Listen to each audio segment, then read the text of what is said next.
Hey everyone, Ida from P2P here. Welcome back to Rivalries Thursdays. This week, we're going to cover a rivalry that is very much built on mutual respect between two generational talents.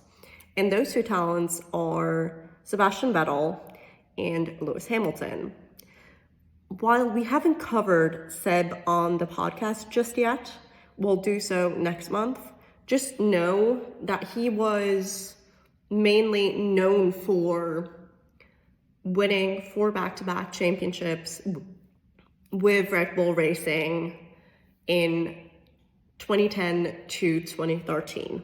And of course, Lewis won his 6th with Mercedes basically immediately following that. And because they were so on top of their game, be it when Seb was winning his titles or when Lewis was winning his, they oftentimes traded podiums and wins throughout both of their dominant phases. To the point where in 2017 and 2018 mainly, the championship, especially in 2017, came down to the last race because throughout the season, they were trading first place like it was going out of style.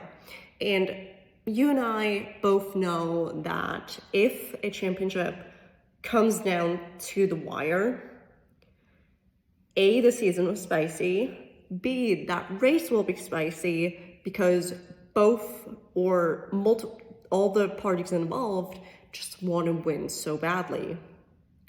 And of course, Lewis came out ahead, but only by a hair.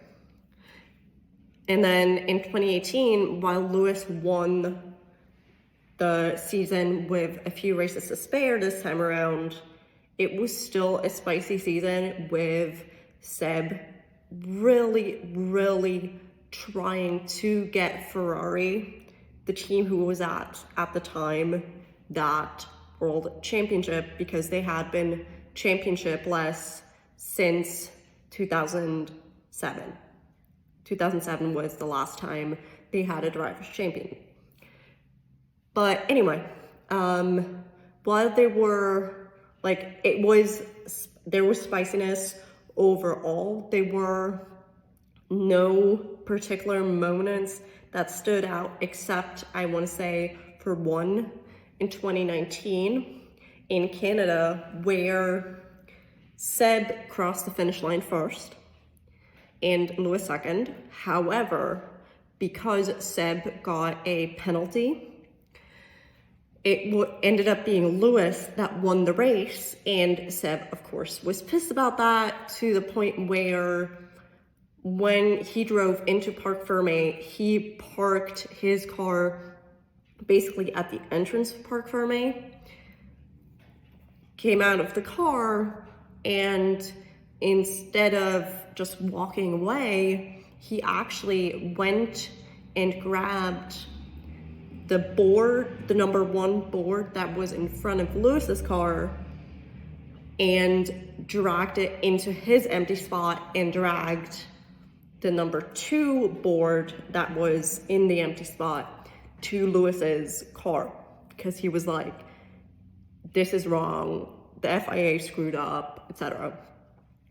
And that, honestly, that moment is so iconic that there are things like stickers, memes about it to this day. And it's talked about to this day whenever we race in Canada. But what also made that way more hilarious was the cool down room after, because of course, Seb and Lewis were not talking. And the driver in 3rd place, Charles, was kind of just awkwardly there, not knowing how to handle the situation, while Seb was like trying to engage him in conversation and basically just ignored Lewis like he was not there, which is always hilarious in my opinion. So anyway, I hope you enjoyed learning about this rivalry that, like many others, is basically a friendship at this point rather than a rivalry, because these two drivers, as I said previously, very much built everything on a mutual respect, especially as they matured and just got older. Have a good one, guys. See you next week.